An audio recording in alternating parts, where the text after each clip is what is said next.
Hi, everybody. Welcome to Capital to the Coast BNI. My name is Mike Manning. Each week, we bring you a local small business success story from one of our 37 chapters that stretch from the Raleigh Durham area we call the Triangle all the way to parts of eastern North Carolina and the coast. If you are not familiar with BNI, it is Business Networking International, the world's largest networking organization. And our goal each week is to help our fellow members going off of the BNI line of givers gain. And our local small business success story this week is Tom Hessler. Tom is the founder and CEO of Natural Restoration. He is part of RDO5 Triangle Business Builders. They meet Thursday mornings at 8:15 at the Triangle Shooting Academy up near Briar Creek. So if you're ever in the area, Thursday morning, you want to meet a room of very good professionals and some very entertaining people because, hey, for an hour and a half, we want to entertain and we want to pass some money. So Tom's chapter does that. Tom, welcome to the show. How are you? Thank you. We're doing great. Thank you. And you? I'm good. I'm good. I'm glad you're here. So Tom is one of those people, and we're going to get into this a little bit. He doesn't fit in a lot of rooms because he's a very talented engineer who loves people. And I'm not knocking engineers; they're good people, but they're generally not people. And Tom is, and that's one of the reasons why natural restoration has been so successful. So, Tom, there's got to be somebody chatting in your family, or that was the only way to survive in your family was to speak up for yourself, right? That's right. That's right. All right. So Tom's main focus at natural restoration is it's a big help to a lot of people. It's mold, moisture, air quality, duct cleaning, crawl space services. And Tom, we there are a lot of things homeowners and residents don't really think about. We don't think about our attic. We don't think about our crawl space. We really don't think about the air in our house. But you have plenty of stories to share with people about what you find and what kind of damage that could do to people. Yes. In fact, we work with doctors that are treating patients for mold sickness. So that's one of the ways that we're helping the community. And a lot of times people don't think about necessarily their air ducts or what's going on in the crawl space because it's not visible and it's not something that's exciting like painting your house a different color. But you actually see these people that are sick and are suffering, even people that have abandoned their house. And we've gone in and located the problem, eradicated it without using chemicals, and they can get back in their house. Yeah, it's a very rewarding and often overlooked area of of your house or business. Yeah, and the more I've gotten to know you and your business, I never really thought about that either till you and I started talking and I was learning more about it. Air quality, we may cough at home, we may sneeze at home, and we probably connect that to nothing other than, oh, yeah, I sneeze a lot. Yep, that's right. Um, and yeah, it can manifest itself, right? Air quality issues in the crawl space. And the reason why is, some people say, well, it's my crawl space, it's not my living space. Why do I care what's going on down there, right? For where I live. Well, what happens is the stack effect, which does happen year round. What happens is you'll see the sun is going to heat up your roof line, and that's gonna create hot air in the attic, and it's going to pull makeup air as heat rises. So it's going to pull that makeup air from your living space, and that's going to pull makeup air through any cracks in your flooring into your from your crawl space. So what's it pulling in? So it's going to pull in mold spores, going to pull in VOCs, and what could be really bad is the mycotoxins. So there are molds that are producing toxins, and these are right subspore small. So they can fit through very small cracks. So if you do have mold in your crawl space, then the mycotoxins can come up in, even if you're not getting the spores into your living space. And that's where a problem is. Um, and the other thing is right is the air ducts themselves. People don't often think about how they run their HVAC. They get it serviced, but sometimes they have the settings wrong. We can go into that later if you wanted. but they'll also create humidity in their air ducts. And then that humidity, right, can drive mold growth or a biofilm. Yeah, and it's in the duct, so it's sight unseen, and that you start feeling bad, and then it needs to be taken care of. Yeah, we never think of the HVAC unit. We're all guilty. Hey, it's working. The house is cool, and we give it no thought. The air ducts, most people forget they're even in a house. But let's start with the basics. Let's just start with what we can do as tenants or homeowners. First of all, we need to change our air filters how many times a year in the house? I would do it quarterly, right? And then depending on how old the house is, how if you're in an area where there's a lot of dirt, you've got dogs or kids bringing in a lot of dirt, which is fun. Not the dirt, kids and the dogs are, and so if that's the case, right, then you want to be changing them for quarterly, and you can go to the home store and get a filter that's considered good, right? And now there's the MERV rating is going to basically define what that is and what the filtration rate is. You don't want to go too high, especially on an older system, because if you go too high, it can create a restriction, right? And then you lose some efficiency. You don't want to go too low as well either, because then you know, you're letting in particles that you shouldn't be letting in. So just typically a good rated one. If you've got allergies or sensitivities, then I would look for something in the MERV 11 to 13 range. Do the are because again, we walk into Home Depot or wherever and we have no clue. We just know the size, 10 by Correct. 20 by 1 or whatever it is, and we're happy that we get that right, and we leave there with 2 and we change them. But who do we ask? How do we find out what that MERV rating is? Does it say it on the filter? You'll say it right on the filter. Okay. Right. And then right in conjunction with that for your home health and directly contributing to your HVAC, one of the things that people do in the summertime is they set their thermostat to on or fan or recirculate instead of auto. So and Ooh. that brings me a lot of business, but we don't want people doing that Mhm. because what's happening is if you have your system set up, say it's set for 72 degrees to cool to 72 in the summertime, and you've got your thermostat set for that 72 and it's on auto, which is how it should be set. So once you reach that set point, the thermostat is controlling the air handler. So it's going to shut off the compressor and it's going to shut off the fan. And what the fan is doing, the fan is recirculating the air through the house. So you want them to turn off at the same time. What happens is people don't have it set up correctly and it's set on recirculate or fan.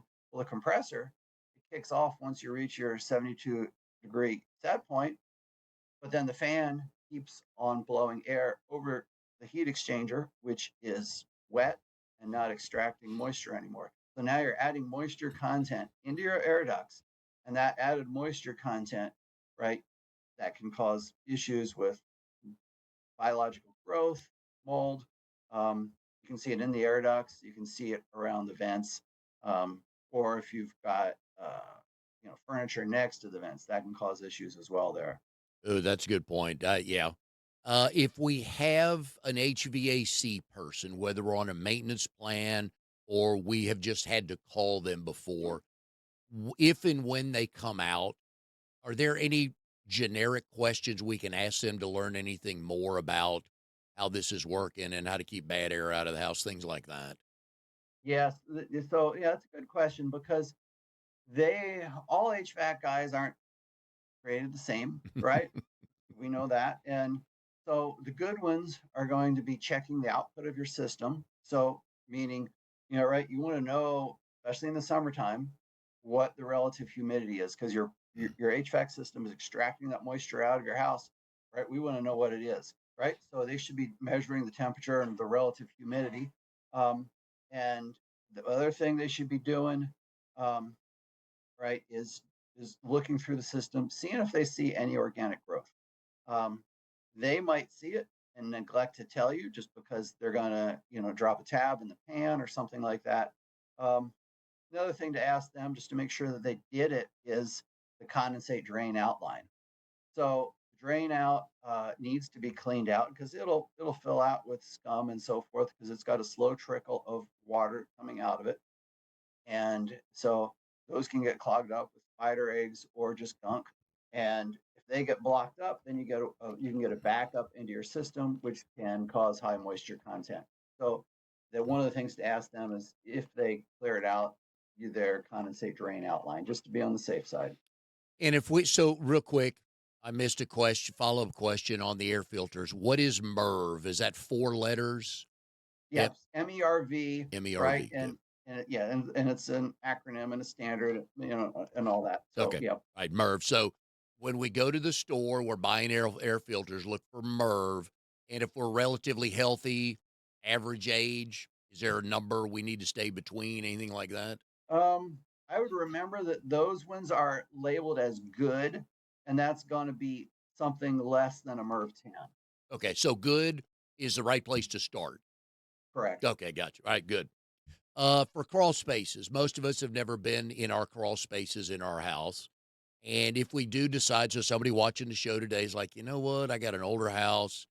You and I are, Tom, you were like a half hour older than 32. So, we're getting up there. Uh, I don't call you. I'd called somebody else because my next door neighbor says, yeah, I got a guy.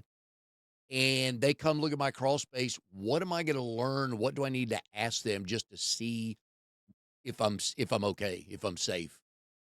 Yep. So they should be checking several things. Um, One of the things they should be checking is they should be putting probes up into the floor joists and or the subfloor, and you want to be looking at that. So the number there we're looking at is wood moisture content. So wood moisture content, I like that better than relative humidity. You got to remember that relative humidity is called relative because it's relative, right? Yep. So relative to the temperature. So your dew point is going to vary with the temperature. So a lot of times you have to convert back to the dew point. It's complicated to understand for people and to explain it to them, and it varies. It can vary by the hour. So what's a more stable measurement is measuring wood moisture content, because you think of the wood floor joist and it's porous, right? Not like a sponge porous, but it's semi-porous. It's not steel.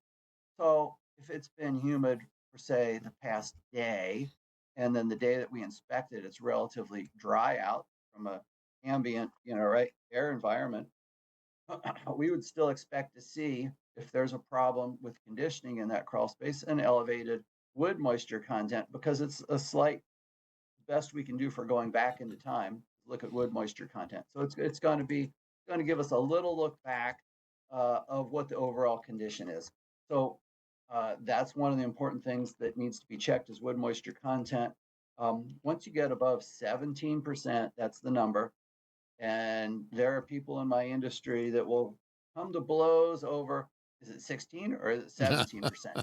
So we will conservatively say 17, even though that might open me up for some attacks by my competitors, but I can easily defend myself.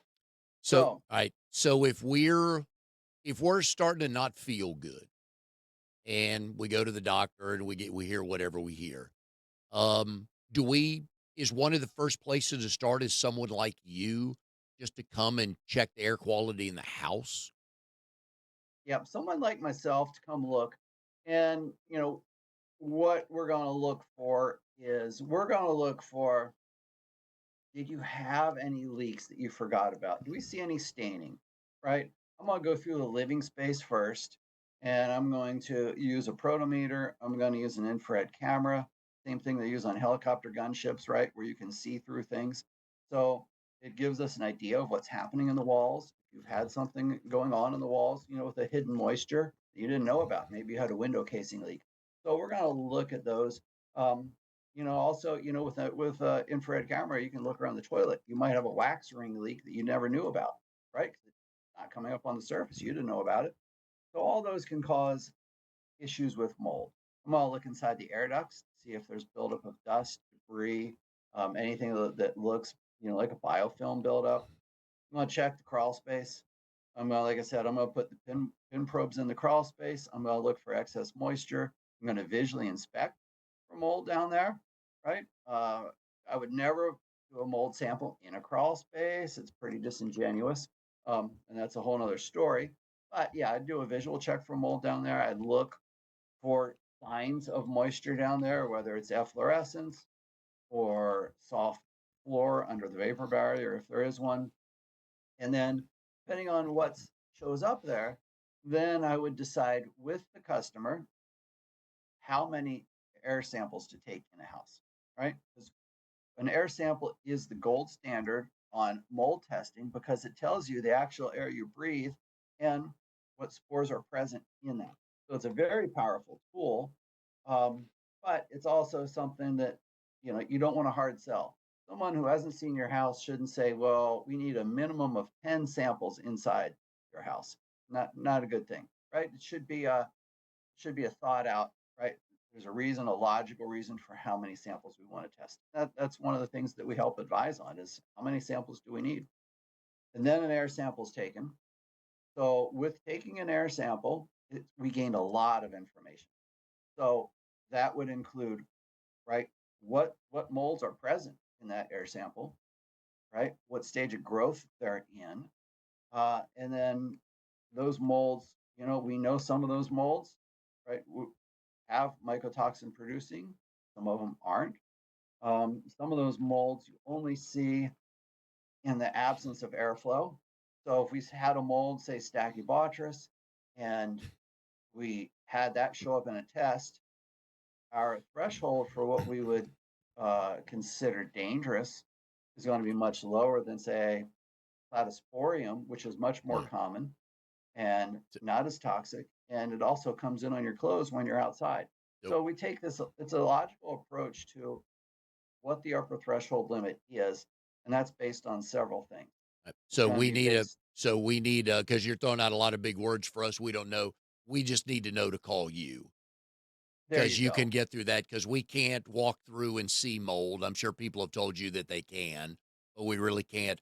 But a lot of the stuff going on. So if somebody is in a situation where they're not feeling good or think something's going on, they just call somebody like you because, again, folks, we talk about this on the show a lot of times. There's sometimes you need to call an expert, and folks like Tom, who know what they're doing with air quality, are your first best call because you need to figure out what's going on in there. And most relatives don't know that, right, Tom, if they're not in your world. So, which we hear that a No, they lot. So, don't. all right. So, business owner Tom started in 2020 with natural restoration, correct?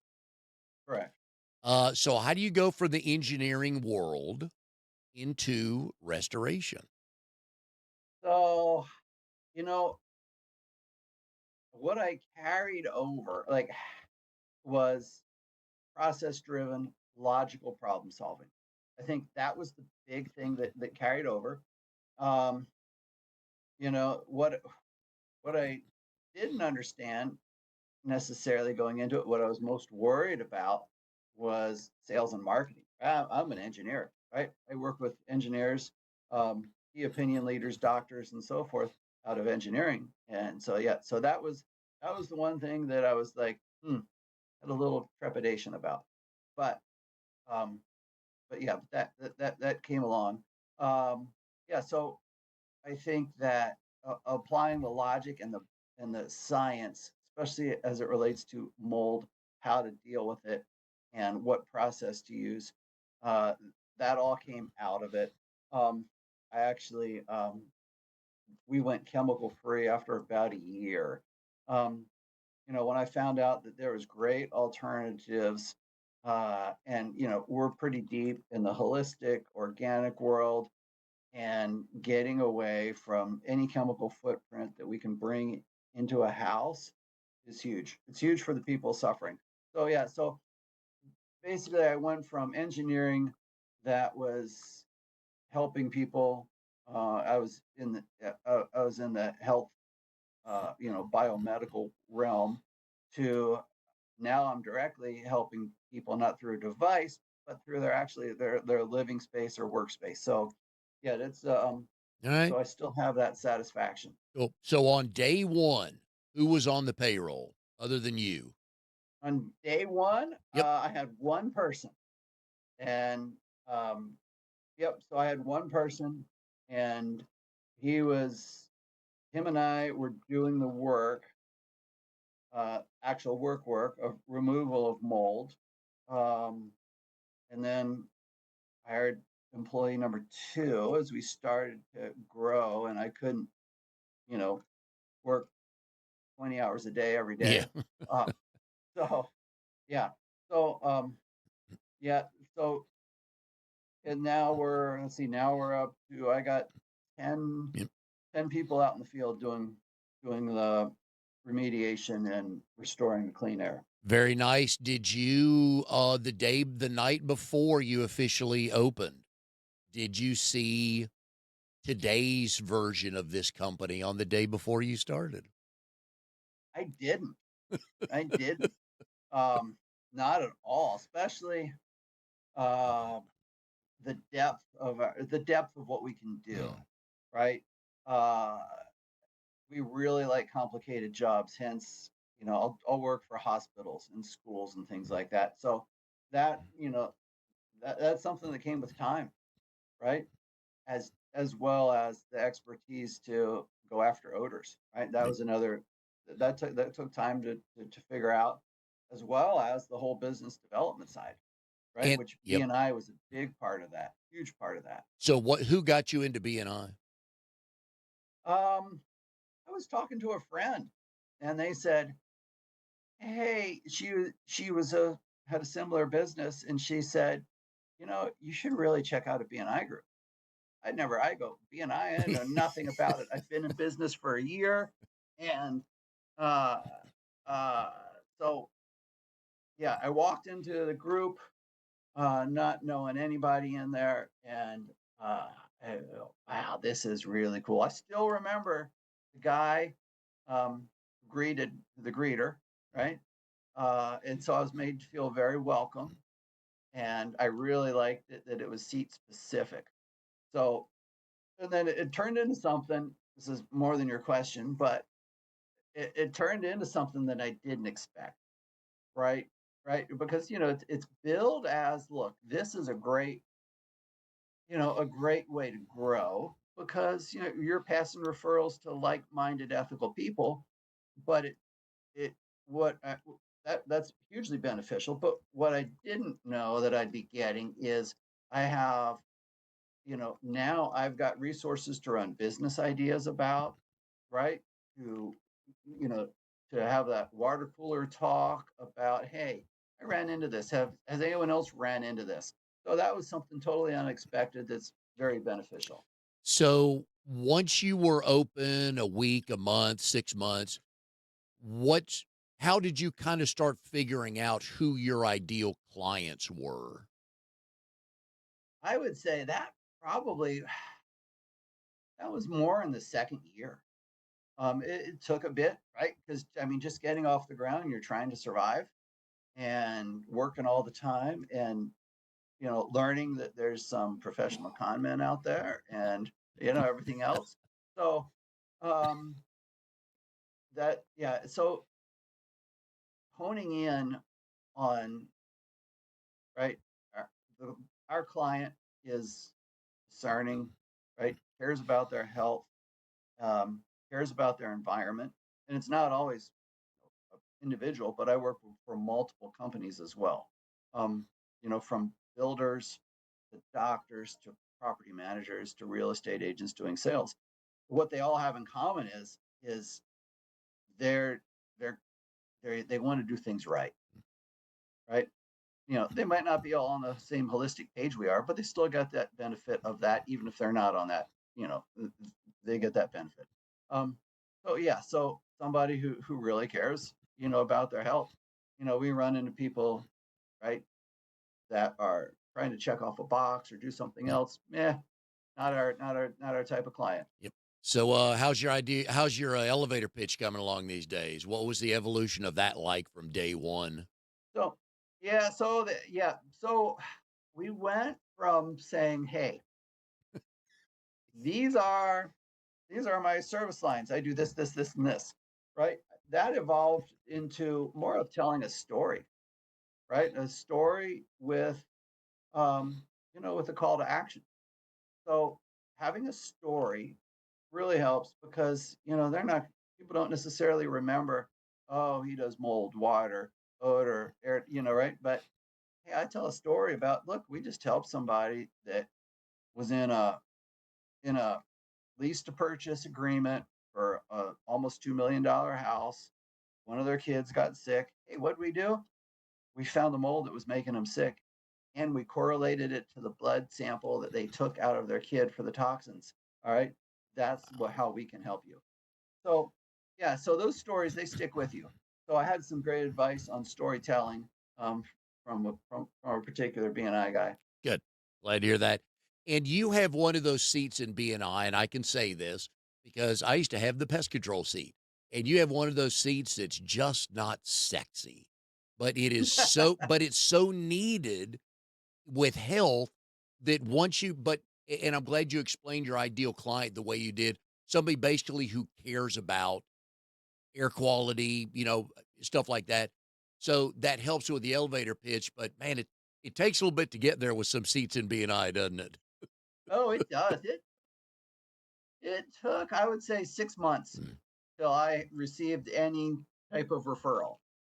Right? I figured I'm just going to go in and I'm just going to keep doing what I do, um, and getting other people because I had certainly had contacts of people that needed help from ethical people. Um, so yeah, so I just kept pushing down that route. But yeah, I think you hit on it. I mean, we got some people that are, they're, you know, you, you talk about, the attorneys that are dealing with some very interesting divorces or whatnot, and then you've got your people that are, man, they do beautiful painting and home decorating.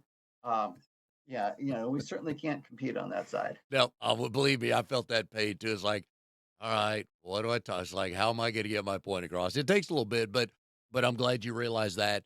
Uh, the first couple of months you were open, even probably the first half year you were open, what kind of marketing things did you do to let people know, hey, natural restoration is open for business?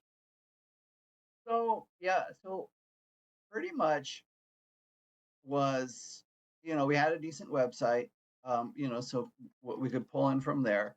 But I've always been a a relationship type of person. So we've always pursued relationships, and whether it's, with directly with a client that we're going to sell to, or even somebody in my industry who, hey, they might need help sometime, and they're a competitor, but they're what I would call a friendly competitor who's not a blockhead and gets it, cooperation. So yeah, so we've always gone after the relationships, and pretty much we're still going after the relationships, albeit a little differently. Um, but yeah, and more effectively. So yeah, pretty Yeah, much relationship driven. yeah, and in the air quality and the mold world, you generally don't get called out today or tomorrow. Sometimes the relationships you're building with medical offices and property management companies, that's an ongoing relationship. They may not call you for a month or two, and as a business owner, you have to be prepared for that, correct? Correct. So a lot of times, right, there's longer term jobs where we book out, right? Mm, So and typically we'll be booking out. It might be multiple weeks. Um, However, there we have to triage the job, and then what I do is I leave space in my calendar. That was one of the things, that was a learning, is that, right? It's almost like there's some people that can go to the emergency room, and some people can wait for their general practitioner. They need to go to the emergency room because they can't live in their house and they need to get their house fixed. That's why I keep open calendar days. So every week, right, we have some open time, and I can get that person in who's sick, or that property manager who doesn't want to get sued because, hey, they just found something and it needs to be taken care of now. So we'll do that, right? As well as work weekends and after hours. We do schools. So one of the things there is it's a 3 to 11. mm. Um, Yeah. So that's yeah, and yeah, so it's important to have that time available for them. Good. That's good planning. I like that. Natural Restoration is a family-owned business. You and your Correct. wife Nicole started it. One of my favorite questions to ask my married guests are, how did you and Nicole meet, and do you both tell the story the same way? Oh, um,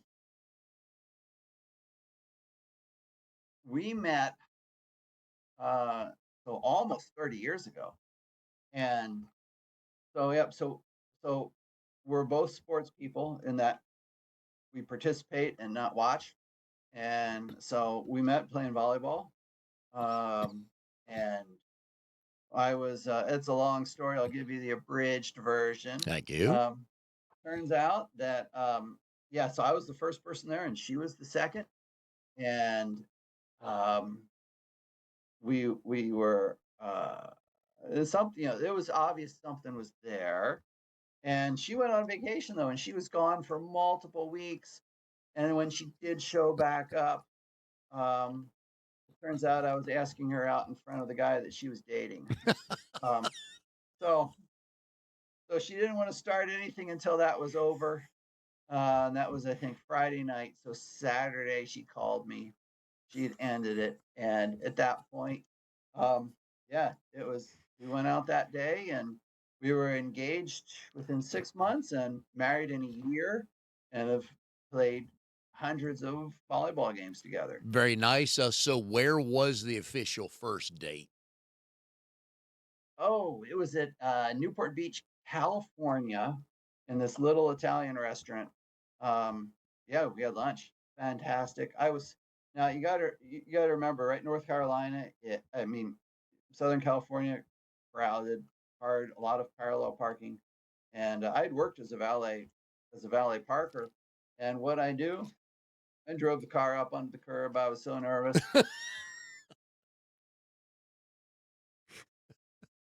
Oh, my Happens but to the best of us. but that didn't bother her too much, right? Not too much. I Not too mean, come much. on, she was with you. What's gonna bother her, right? That's right. And how long after that date did you realize, "Oh, this could go somewhere"? Oh, it was a couple weeks. Okay, good for you Yep. guys. Yes, Uh, yes. and you have 3 kids, right? Correct. Okay, 1 is definitely into business. How about the other 2? So one's in law school, and the other is entrepreneurially mindset as well. Um, so he's got a you know n- booming lawn care business. He Mhm. probably started when he was about 13. Yeah. Yeah. First thing he bought, he saved enough money to buy a commercial walk behind. Dang. So yeah, so yeah, Right. he's doing great. So, I always like to track or look back at family trees and see, 'cause certain people get into certain jobs because their dad, their mom, their grandmother, whatever it was. So in your family tree, were there engineers or restoration people or small business owners? Engineer. Yep. So my dad was an engineer. He was um so not that old, but he was critical to the uh he was developing, he worked on bombers. He was an engineer on bombers in World War II. So he actually was not in the fighting because he was not allowed to be. It was a wartime critical job. And then he worked on missiles and other assorted things like that. So yeah, so came out of an engineering background. There you go. And which of the 3 kids has any part of that engineering mindset? None of them are engineers. They all, you know, they don't. None of them like math enough to do it. But they all, I would say, the lawyer and the one that's in the business with me, they're Yeah. very logic, decision tree driven. Yeah, so they will look at something to figure it out, right? Correct. Yeah, okay. I would imagine on your back porch, you have wonderful family conversations about probably some real serious stuff and probably some of the goofiest things if you look out into your backyard and somebody goes, "Hey, what if we made this?" And then that's probably an hour-long conversation, isn't it? Yeah, yeah, and somehow, we've got a concrete, we've got a concrete bunker back there, a half pipe, you know, zip line. Yep. Why That not? and the zip line nearly killed me. I didn't have anything heavy enough to test it with, so I tested it with myself first run down, Jeez. and it was at that point it was about 150 feet long through the trees. It was ugly. Has it since been rectified so it's not ugly now? It even has a braking system. Good for you. Love those stories, man. I love those stories. All right. So in 1989, you enrolled at Cal State Long Beach. What was the plan? Um, that point, I had already switched. I started off as an art major, and then I went to the dark side, and I really liked math, but that once I took physics, that was it.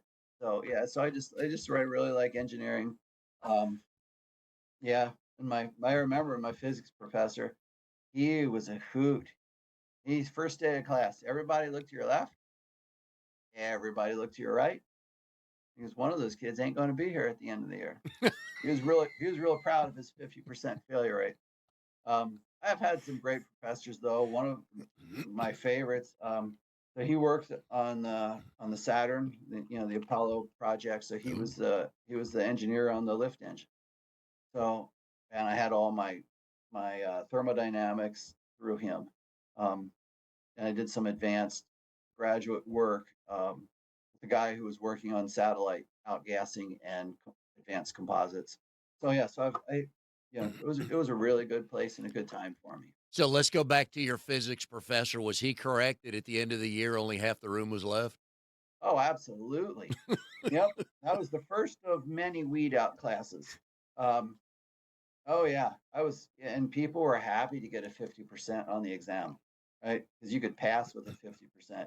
I mean, he was brutal. Now, which class in that engineering world made you think, "Oh, I may not make it through this one"?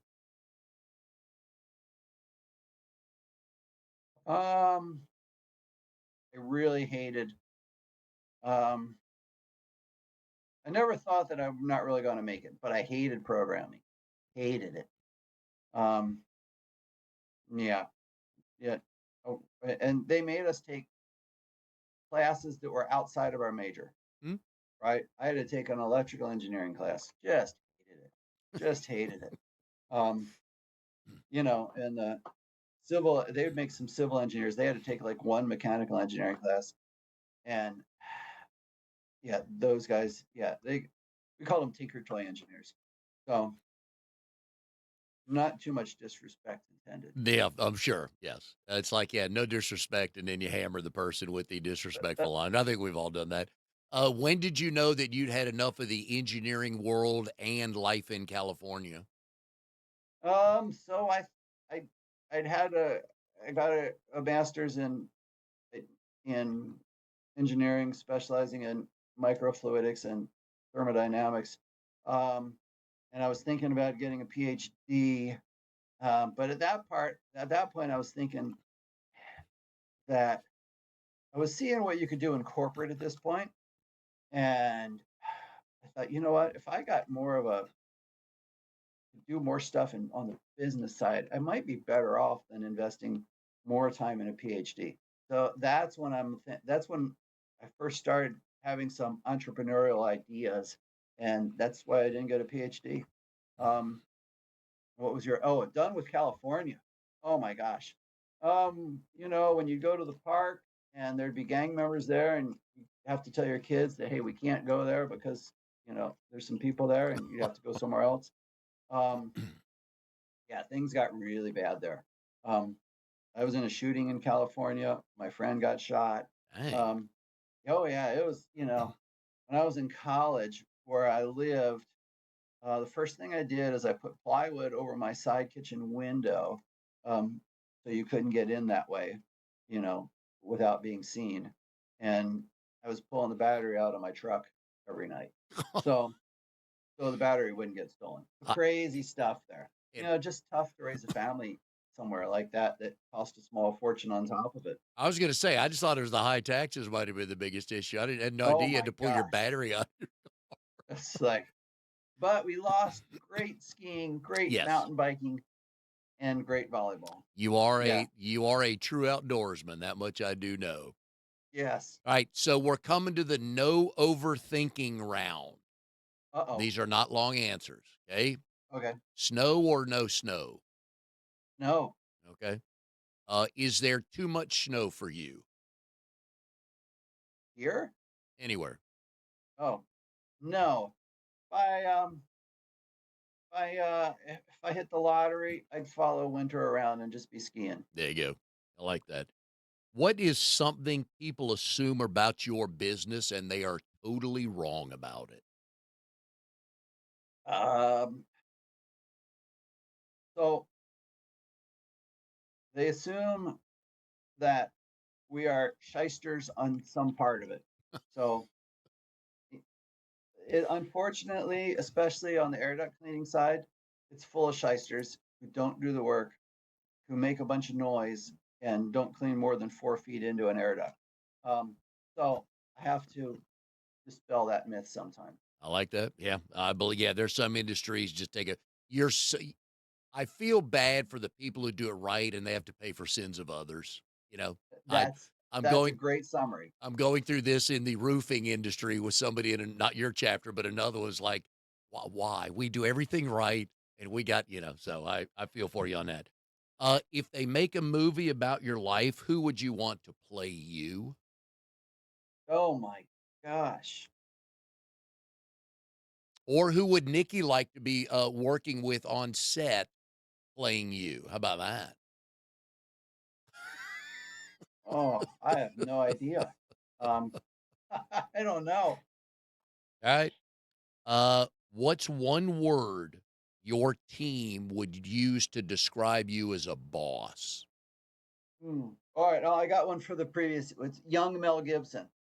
Okay. Almost good looking as me. Almost, yes. Almost. So how would they describe me? In one word, Oh, how would they describe you? oh, they would. I would say very. I don't know. Very fair. Okay. Um, honest. All right. Yeah. I like it. I Y- got one of the few teams that likes to have their quarterly meetings. yes. That is rare. That is rare. Make sure you keep doing the stuff you're doing so they keep wanting to have it. So, That's right. your email inbox, is it organized or chaos? Oh, it's chaos. Always has been. All through engineering. Did you get any help from your wife on that? Yes, she has. Oh, good. She's tried a lot. Do you prefer the mountains or the ocean? Oh, son of a gun.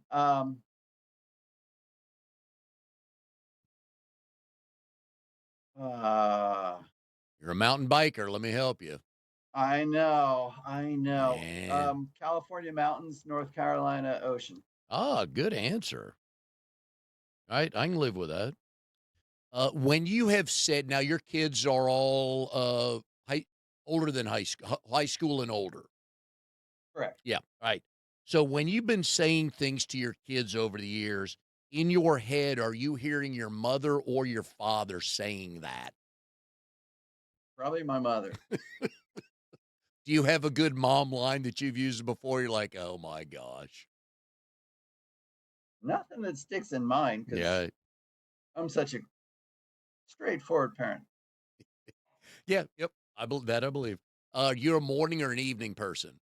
Evening, About, evening for sure. all right. How about Yep. Nicole? How about Nikki? She's turned into an evening person now. You Yeah, brought her to the dark side, huh? I did. Yeah. I got off work between 10 and 11 at night during Oof. college. Oof. So then we go out to eat. So that was it. That sealed it. Okay. I like that. Do you have a favorite? It's Girl Scout cookie season. Do you have a favorite Girl Scout cookie? Oh, yeah, those Samoans. I'm Oh with you. man, those are Yep. good. I'm with you, man. Yep. All right. So somebody listening to the show today wants to start a restoration business. What one or two things do they need to have in mind or in place to get into that world? Hmm. Um, they need to have somebody they trust to do it with them, right? Especially if they can get somebody on the truck side, right? So starting up with not a lot of resources, that's difficult. Um, and then a clear idea of what their market is, Good. right? Because there's so many markets to go after: fire, water, emergency only, right? And then know who you're up against.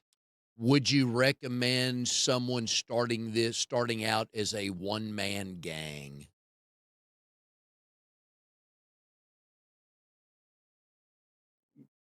Absolutely, you can, but you need to have another source of income. So you need to be working or have somebody else that's working. Hmm, got you on that. So one tip, you have educated us well at the beginning of the show here. So when the show is over, people, if they're in their house or when they get home tonight, they're going to look around their house. What's one or two things, if they, I guess any house, older or new, what's one or two things we can kind of start keeping an eye out on? Oh, when somebody comes into your house, ask them if what it smells like to them, Oh, because you'll often get nose blind to your own house and you won't smell an odor in it. And it has to be somebody who's honest. yep. And the other thing is look either up or down at the air ducts. If you see dirt around the ceiling around the air ducts, they probably need to be cleaned. And look down and at the register, pull the register off out of your floor and look into it, see what it looks like. Got you on Yep. that. And the other thing I've learned is when you change your air filters, put a date on them. So you can't convince yourself, oh, yeah, just change those. And you look at it, says, November 2024. Yep. And or put it on the calendar. That Yep. way you don't have to open up the outer grill to check. Yep. And I have that on on Oh, my look at phone. Yep. you. You could be an engineer. No, no, no, no. No. I don't even want to do details. I struggle with a detail. So no, I'm not a candidate for engineering. So, all right, folks, we talk about on the show all the time. There are just certain things we need to outsource to experts. And Tom, real quick answer on this. We can't see mold, correct? Depends, Okay. right? It's not a yes or a no. All right. There's some mold that's invisible. Mycotoxins are definitely invisible. Um, but you can see mold on sheetrock. You can see it on the floor joists. So when I'm doing a crawl space inspection, it's going to be primarily visual, right? But in our Um, house, if we're just walking around, you might see it next to air registers. You okay. might see it under the sink. You might see it if you got an air register behind a dresser on the backside of the dresser. You'll see a Oh, discoloration, and it can be multiple colors, oh, right? Could be white, could be gray, could be black. And just if it's a dark color, it does not mean it's black mold. Black mold is reserved for typically Stachybotrys and Cotomium, and they're highly toxic. Um, so, not necessarily, because we know through testing that mold can exhibit the same colony in multiple colors. okay. Folks, we have been putting Tom's phone number up on the screen. Please, if you have even a thought of something's just not right, please give them a call. He'll chat with you, talk you through that, just to see what it is, and then you guys will act accordingly after that. But call an expert when it comes to air quality because opening the windows just not going to cut it. And Tom, I love the tip. I hadn't thought about this, but auto for your air conditioning unit and not the fan, yeah, or circulation. Love that. So, but again, folks, this is why we pay experts like this. So, Tom, it's been fun having you on the show. Appreciate you being here today. Hey, thanks much, Mike. I really appreciate it as well. And we will see everybody next time on Capital to the Coast BNI.